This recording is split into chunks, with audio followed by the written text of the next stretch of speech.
وہ مہینہ سب سے افضل ہے، تو جس دل پر اترا اس رسول کا دل کتنا افضل ہے۔ رسول پاک صلی اللہ تعالیٰ علیہ وسلم کے قلب اطہر پر یہ قرآن اتارا گیا، اور جس جگہ پر اتارا گیا ہے وہ مکہ مکرمہ پوری دنیا کے شہروں میں سب سے افضل شہر ہے۔ جہاں اترا، جس پر اترا، جس دن اترا، وہ سب چیزیں افضل ہیں۔ بلکہ پہاڑوں میں بھی افضل جو ہے جبل نور کو کہا گیا ہے، جس پر قرآن اتارا گیا تھا۔ غار ہیرا جہاں قرآن کی پہلی آیتیں اتری وہ بھی افضل ہے۔ اب آپ دیکھیں قرآن سے جو قریب ہے وہ سب افضل ہے۔ قرآن جہاں جہاں آیا وہ افضل، کیونکہ کلام الہی ہے۔ اب اس وجہ سے اب میں فضیلت بتاتا چلا جاؤں تو قرآن جہاں پڑھا گیا وہ جگہ بھی افضل ہوتی ہے۔ بحمدہ تعالیٰ آج جس جگہ آپ بیٹھے قرآن پڑھا جا رہا ہے، قرآن سنا جا رہا ہے، تو قرآن جہاں نہیں ہوتا اس کے متعلق اللہ کے نبی صلی اللہ علیہ وسلم فرماتے ہیں جس گھر میں قرآن نہیں پڑھا جاتا وہ گھر قبرستان ہوتا ہے، مردے رہتے ہیں وہاں پر، وہ مردوں کی جگہ ہے۔ قرآن زندگی کی علامت ہے، لیکن افسوس یہ ہے کہ ہمارے ہاں سنیوں میں قرآن مرنے کے بعد ہی پڑھتے ہیں لوگ، میت کو سامنے رکھ کر کے سارے لوگ قرآن کھول کے بیٹھے رہتے ہیں۔ تو قرآن میتوں کو بخشوانے کے لیے، چلیں یہ منع نہیں ہے، غلط نہیں ہے، جب کسی کا انتقال ہو جائے تو قرآن کی تلاوت ہونی چاہیے، ایصال ثواب ہونی چاہیے، لیکن قرآن مرنے کے بعد نہیں ہے، زندوں کے لیے آیا ہے قرآن۔ اللہ تعالی ہماری ہدایت کے لیے بھیجا ہے، ہمارے شفا کے لیے اس میں اتارا ہے۔ قرآن پاک زندوں کے لیے ہے، لیکن یہاں ہم نے مردوں کے لیے اس کو رکھا ہے۔ تو ایک بات میں آپ کو بتا دوں کہ قرآن جس مہینے میں اترا وہ رمضان افضل، جس رات میں اترا وہ رات افضل، جس قلب پہ جس دل پہ اترا وہ رسول کا دل سب سے افضل، جس شہر میں اترا وہ شہر سب سے افضل۔ قرآن سے جتنے ریلیٹڈ ہیں وہ سب افضل ہیں۔ اور کب اترا؟ جیسے ابھی میں نے بتایا رمضان میں اترا۔ ایک حدیث پاک میں یہ بھی ہے کہ حضرت جبرائیل علیہ السلام تھوڑی تھوڑی سی آیتیں لے کر کے آتے تھے، جیسے اقرأ بسم ربک الذی خلق خلق الانسان من علق اقرأ وربک الاکرم الذی علم بالقلم علم الانسان ما لم يعلم۔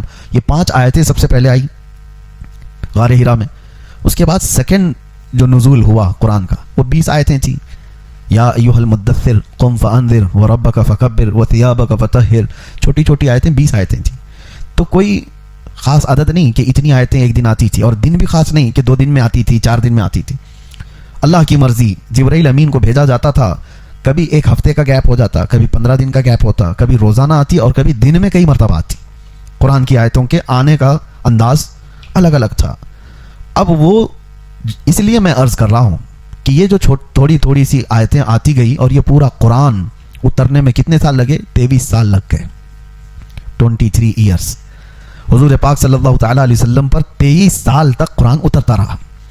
لیکن ایک بات میں آپ کو بتاتا ہوں، کس لیے میں نے یہ ذکر چھیڑا کہ جیسے ہی رمضان آتا تھا حضرت جبرائیل علیہ السلام پورے قرآن کو حضور کے پاس سنایا کرتے تھے، یعنی قرآن کا دور ہوتا تھا، اور وہ سنت جبرائیل ہے جو آج تراویح میں بھی ادا ہو رہی ہے۔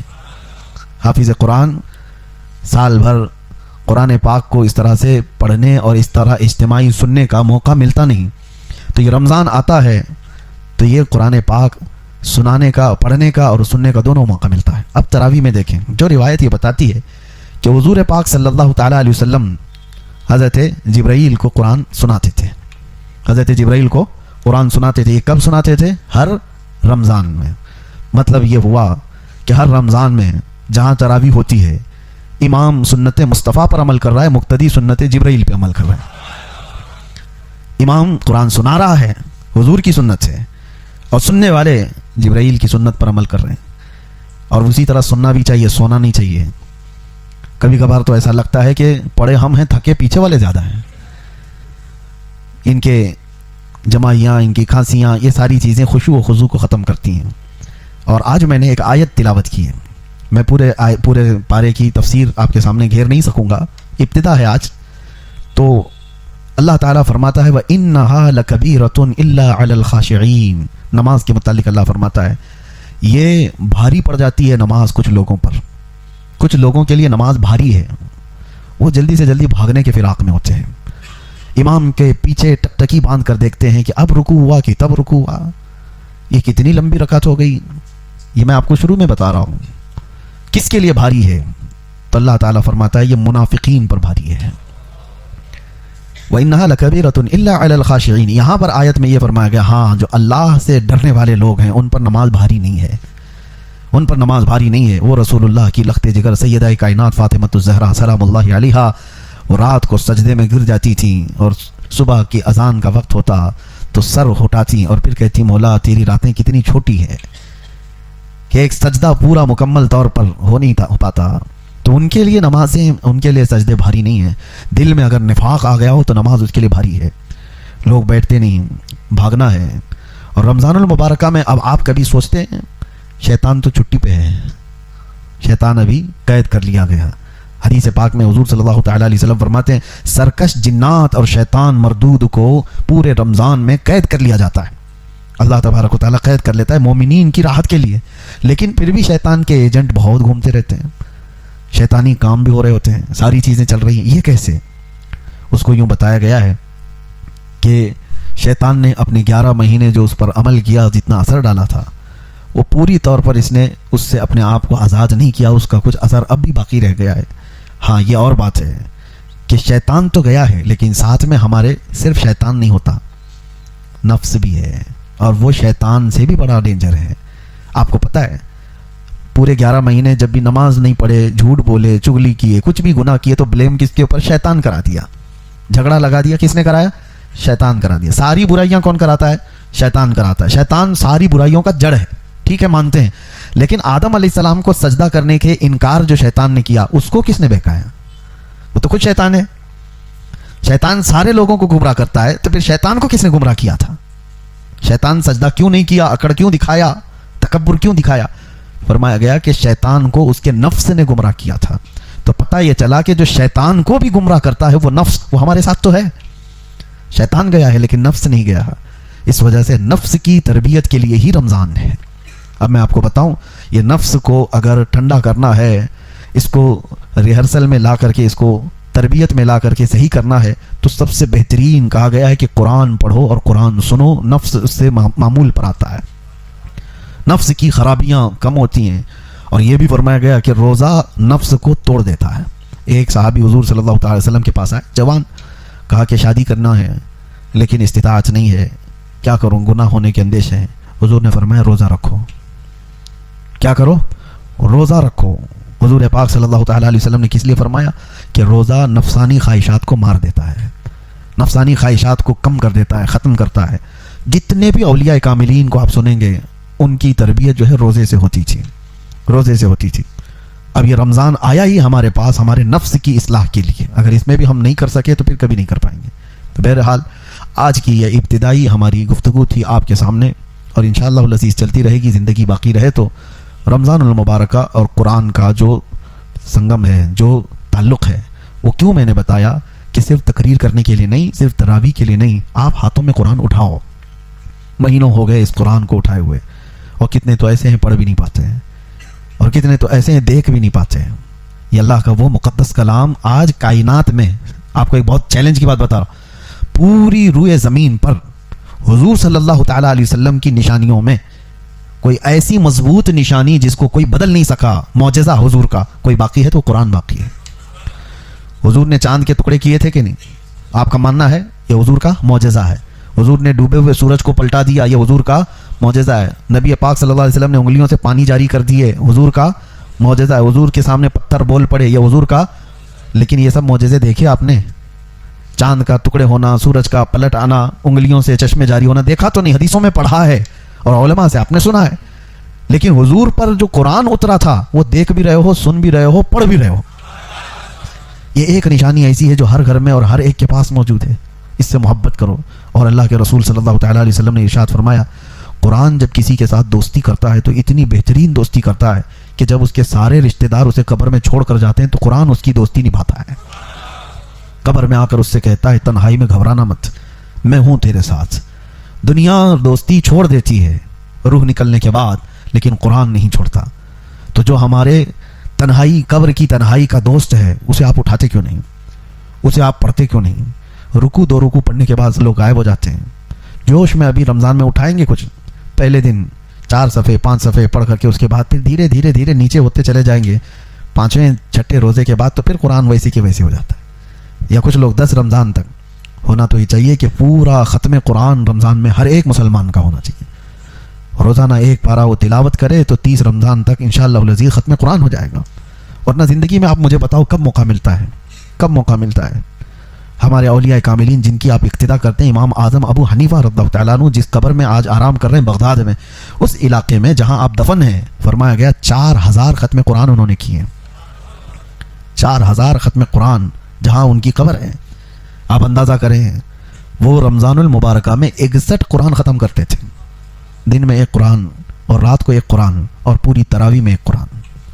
30 دنوں میں 30 قرآن، 30 راتوں میں 30 قرآن اور پورے 30 مہینے یہ تراویح کے قرآن 1 قرآن. 61 قرآن وہ ایک رمضان میں ختم کرتے تھے.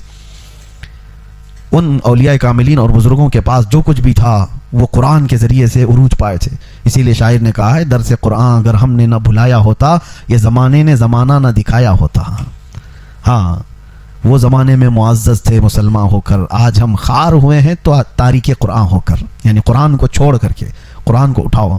اب سمجھنے والے، تفسیر پڑھنے والے بہت کم رہ گئے، ترجمہ جاننے والے کم رہ گئے، پھر تلاوت کرنے والے کتنے کم ہو گئے.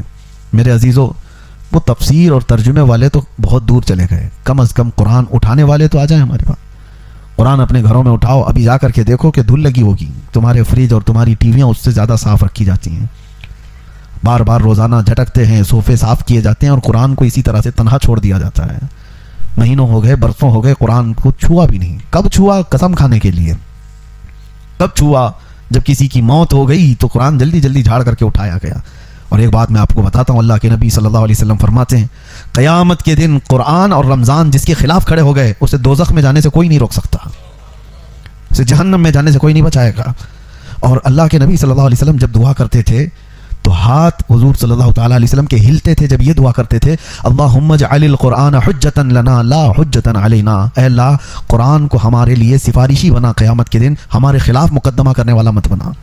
تو قرآن کچھ لوگوں کے خلاف مقدمہ کرنے والا ہے، قرآن کچھ لوگوں کے خلاف کھڑے ہونے والا ہے. قرآن بھی ہے اور رمضان بھی ہے. اب فیصلہ آپ کے ہاتھ میں ہے کہ قرآن کو اپنا سفارشی اور اپنا شفیع و مددگار بناؤ گے قیامت کے دن، یا پھر اپنے خلاف کھڑے ہونے والا. قرآن کے ساتھ جنہوں نے بے حرمتی کی، بے حرمتی کا مطلب لوگ یہ سمجھتے ہیں زمین پر پٹک دینا. قرآن کی بے حرمتی کا مطلب ہے کہ اس کے اوراق کو نیچے پھینک دینا. یہ بے حرمتی نہیں. قرآن کی بے حرمتی یہ ہے کہ مہینوں اس کو چھوڑ کر کے رکھ دینا، اس کی تلاوت نہیں کرنا. قرآن تمہارے لیے آیا تھا. تو قرآن کی بے حرمتی وہ گھر کرتے ہیں جنہوں نے قرآن کو بھلا دیا. اب ایک قرآن کی آیت میں آپ کو سناتا ہوں. اللہ تعالیٰ فرماتا ہے، نسوا اللہ فانساہم انفسہم. اللہ اکبر. جب میں یہ پڑھتا ہوں تو رونگٹے کھڑے ہوتے ہیں. اللہ فرماتا ہے موت کے وقت کچھ لوگ ایسے ہوں گے جو اللہ کو بھول چکے تھے تو اللہ ان کو اپنے آپ کو بھلوا دے گا. فانساہم انفسہم. اللہ فرماتا ہے وہ اپنے آپ کو ان کو بھلا دیا جائے گا. تم کون ہو پتہ ہی نہیں، نام کیا ہے تمہارا پتہ ہی نہیں، کس کے بیٹے ہو پتہ ہی نہیں، حتیٰ کہ مرد ہو کہ عورت ہو یہ بھی نہیں پتہ. بھلا دیا جائے گا، ذہن ختم کر دیا جائے گا، میموری ختم. اس کے لیے یہ کن لوگوں کے لیے کہا گیا ہے؟ اللہ فرماتا ہے نسوا اللہ، وہ اللہ کو بھول چکے تھے، اللہ کو بھولے ہوئے لوگ ہیں. اور قرآن پاک میں ایک آیت ہے، قال ربی لما حشرتنی اعمی وقد کنت بصیرا. کچھ لوگ کھڑے ہوں گے قیامت کے دن، کہیں گے کہ اللہ تو مجھے اندھا کیوں اٹھایا، میں تو دیکھنے والا تھا، اکھیارا تھا. کچھ لوگوں کو اندھا اٹھایا جائے گا، نابینا اٹھائے جائیں گے، اور وہ پوچھیں گے کہ مولا میری آنکھیں کیوں چلی گئی، میں تو دیکھنے والا تھا، اکھیارا تھا دنیا میں. وقد كنت بصيرا. اب جواب سنو، رب تعالیٰ فرماتا ہے قال كذلك اتتك آياتنا فنسيتها وكذلك اليوم تنسى. اے بندے میری آیتیں تیرے پاس آئی تھیں اور تو نے ان کو بھلا دیا تھا، اسی لیے آج تجھ کو بھی تیری آنکھوں کے ساتھ بھلا دیا گیا، یعنی اس کو نابینا کر دیا گیا، اس کا سب کچھ ختم کر دیا گیا ہے. تو قرآن کے ساتھ ناانصافی نہ ہو. قرآن کی بے حرمتی یہی ہے. اسی لیے اللہ کے نبی صلی اللہ تعالیٰ علیہ وسلم نے فرمایا جس گھر میں قرآن کی تلاوت نہیں ہوتی وہاں مردے رہتے ہیں، قبرستان کی طرح ہے. تلاوتیں کرو، قرآن پاک کو اٹھاؤ اور سارے بچوں کے ہاتھ میں دو، عورتوں کے ہاتھ میں دو، قرآن پاک کا معمول بنا لو. اور انشاءاللہ العزیز آپ دیکھنا حضرت عبداللہ ابن مسعود رضی اللہ تعالیٰ عنہ فرماتے ہیں قرآن جب تلاوت ہوتا ہے تو اچانک آسمان سے فرشتے اترتے ہیں. اور پھر حضور نے فرمایا فجر کی نماز کے لیے آپ آتے ہیں، فجر کی نماز کے لیے حکم ہوا تھا کہ منہ اچھی طرح سے صاف کر کے مسجد میں آؤ. صحیح ہے، منہ کے اندر بدبو نہ آئے، اچھی طرح سے اس کو صاف کر کے آؤ. وجہ کیا ہے؟ حضور فرماتے ہیں جیسے ہی تم قرآن کی تلاوت کرتے ہو فرشتے اپنا منہ تمہارے منہ سے لگا دیتے ہیں.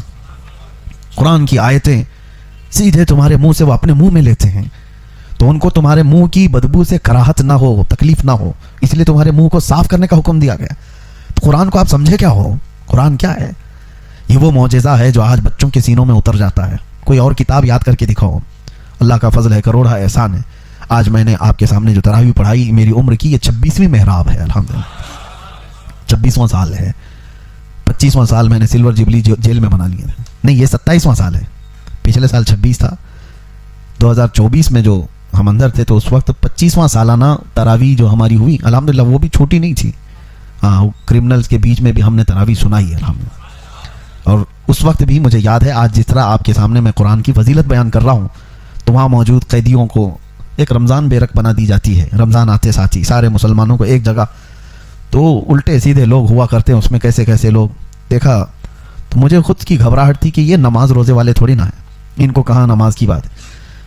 پھر بھی تراویح کے لیے میں نے کہا میں پڑھاؤں گا, تو سب پوری اسی طرح سے صفیں لگ گئی. اب مجھے یہ ڈر تھا کہ ایک پارا پڑھنے میں پتہ نہیں کتنے غائب ہو جائیں گے اس میں بیچ میں سے. آج پڑھتا ہوں, کل سے ان کو شاید ہو سکتا ہے علم تری کیف والی تراویح پڑھنے کے لیے یہ بول دیں گے. میں نے کہا بہت لمبی ہو جاتی ہے, 1 گھنٹہ لگتا ہے ہماری تراویح میں. الحمدللہ آج بھی مجھے یاد ہے وہ بات, سارے لوگوں نے مل کر کہا سحری تک بھی ہم چاہے تو کھڑے ہو کے پڑھیں گے آپ کے ساتھ. قرآن آپ نے پڑھایا, اور پہلی مرتبہ کوئی جیل میں پورا قرآن پڑھا رہا ہے. اور اللہ تبارک و تعالیٰ کی وہ حکمتیں ہیں, وہ جس سے جہاں چاہے قرآن کی تلاوت کرواتا ہے, جہاں سے چاہے وہ قرآن کی تلاوت کرواتا ہے. اسی لیے قرآن آپ تلاوت کرو. ایک اور آخری بات میں بتاتا ہوں, کچھ چھپی ہوئی چیزیں ہیں جو آپ کو پتہ بھی نہیں ہیں, وہ ہمارے ساتھ بھی ہو سکتی ہیں, آپ کے ساتھ بھی ہو سکتی ہیں. سرکار غریب نواز رضی اللہ تعالیٰ عنہ کا باغیچہ تھا. ابھی آپ سفر پر گئے نہیں تھے, اس وقت آپ کا جو والد گرامی کا دیا ہوا باغیچہ تھا اس کی آپ دیکھ بھال کرتے تھے. لیکن ہوتا کیا تھا, دن بھر حضرت سرکار غریب نواز رضی اللہ تعالیٰ عنہ قرآن کی تلاوت کرتے رہتے, باغیچے میں بیٹھ کر تیزی سے قرآن پڑھتے رہتے تھے تنہا. لیکن ان کے ساتھ ایک الگ معاملہ ہوتا تھا. وہ فجر میں جیسے ہی آتے تھے تو باغیچے کی پوری صفائی کی گئی ہوتی تھی. سارے پتے جو جھڑے ہوتے تھے, کچرا جو بھی ہے وہ سب جمع کر کے کوئی اٹھا کر کے ختم کر دیا ہوتا تھا. تو سرکار غریب نواز رضی اللہ تعالیٰ عنہ فرماتے ہیں میں روز دیکھتا ہوں کہ کون خادم ہیں جو میرا کام کر کے چلے جاتے ہیں, باغیچہ پورا صاف کر کے چلے جاتے ہیں. دیکھا, آس پاس والوں سے پوچھا تو کوئی آتا نہیں ہے, لیکن باغیچہ صبح بالکل صاف رہتا ہے, پورا کچرا جھاڑا ہوا ہوتا ہے. تو ایک دن آپ تہجد کے بعد سیدھے آ گئے باغیچے کے اندر, فجر کی اذان اور نماز سے پہلے ہی, کہ دیکھتے ہیں. تو جیسے ہی آپ باغیچے میں آئے تو کچھ لوگ جھاڑ رہے ہیں اور کچرا جھاڑ رہے ہیں اور سب جمع کر رہے ہیں. تو سرکار غریب نواز پہچان لیے کہ کچھ لوگ ہیں ابھی میرے باغیچے کے اندر. تو آپ نے زور سے آواز دی کہ کون لوگ ہیں جو میری اجازت کے بغیر اندر آئے. تو کچھ لوگ چلتے ہوئے جھاڑو چھوڑ کر کے آئے. وہ انسان نہیں, وہ جنات کی جماعت تھی, وہ جنات کی جماعت تھی. قریب آ گئے اور کہا سرکار غریب نواز رضی اللہ تعالیٰ عنہ سے ہم ہیں جو یہ صاف کر رہے ہیں. تو آپ نے پوچھا کہ میرے باغیچے کی یہ خدمت کس لیے کرتے ہو؟ توجہ, جس کے لیے میں نے بتایا. جنات ہی کہتے ہیں کہ سرکار آپ روزانہ قرآن کی تلاوت کرتے ہیں جو بیٹھ کر کے یہاں پر, ہم سن سن کر کے اپنی تجوید درست کرتے ہیں. ہم کو قرآن پڑھنا آ گیا آپ کے بلند آواز سے, قرآن پڑھنے کی وجہ سے. تو آپ ہمارے استاد ہوئے تو استاد کے گھر کا یا باغیچے کا کچرا تو صاف کرنا یہ شاگرد کی شان ہے. تو میں یہاں یہ کہہ رہا ہوں قرآن پڑھو, تمہارے گھر کے بھی کام جنات کر کے چلے جائیں گے. قرآن پڑھو. اور کچھ لوگ تو موکل حاضر کرنے کے لیے پتہ نہیں چلے کر رہے ہیں, اور چلے کر رہے ہیں, ایک دن ان کا سر گھوم گیا تو پھر زندگی بھر گھوم جائے گا. کوئی جن اٹھا کے پٹک کے چلا گیا. آپ یہ مت سمجھو کہ جنات ہمارے سے زیادہ طاقتور ہیں. کچھ لوگوں کے دماغ میں یہ بات چلتی رہتی ہے جنات حاصل کرنا ہے, اور کسی بابا نے کہہ دیا کہ میرے پاس 70 موکل ہیں تو اس کے پاس بھیڑ لگ گئی. موکل کا مطلب وہی جنات حاضر ہے. تو لوگوں کو ایسا لگتا ہے کہ یہ کبھی بھی حکم دے دے گا تو جنات جائیں گے, پورا ایکسس بینک اٹھا کر کے لے کے آ جائیں گے. ہاں, کوئی بینک کو پورا تالا توڑ کے لے کے آ جائیں گے. اگر ایسے ہی ہوتا تو کوئی بینک ہی موجود نہیں ہوتی. سارے بابا لوگ جنات کو حکم دے کر سب تجوریاں اٹھا رہے ہوتے ہیں. بلکہ حقیقی بات یہ ہے کہ جنات انسانوں سے زیادہ طاقتور نہیں ہیں. اگر وہ طاقتور ہوتے تو اللہ تمہیں اشرف المخلوقات کیوں کہتا؟ اللہ تبارک و تعالیٰ نے انسانوں کو اشرف المخلوقات بنایا, اور وجہ یہ بھی ہے کہ اللہ تعالیٰ تمہارے سر پر تاج کرامت رکھا ہے. تو جنات سے افضل ہیں. لیکن بیچ میں نے بات اس لیے کی کہ آپ قرآن پڑھو گے تو جنات جیسی مخلوق بھی انسانوں کا ادب کرتی ہے. اللہ تبارک و تعالیٰ کہنے سننے سے زیادہ عمل کی توفیق عطا فرمائے. قرآن پاک جتنا ہم نے پڑھا ہے اس پر بھی عمل کی توفیق عطا فرمائے اور اسے سمجھنے کی توفیق عطا فرمائے. رب تبارک و تعالیٰ قرآن کے لیے ہمارے سینوں کو کشادہ فرمائے. وصلی اللہ تعالیٰ علی خیر خلقہ محمد وآلہ واصحابہ اجمعین وآخر دعوانا ان الحمدللہ رب العالمین. کل سے انشاءاللہ العزیز تفسیر کے بعد موقع دیا جائے گا. آپ کے جو مخصوص سوالات ہوں یا دور دراز سے جو لوگ بہت سارے سوالات رکھتے ہیں تو جو ریلیٹڈ ہیں رمضان سے یا شرعی مسائل سے انشاءاللہ العزیز مختصر وقت میں اس کے جواب دینے کی کوشش کی جائے گی انشاءاللہ. لا یعنی سوالات سے بچیں گے انشاءاللہ. السلام علیکم.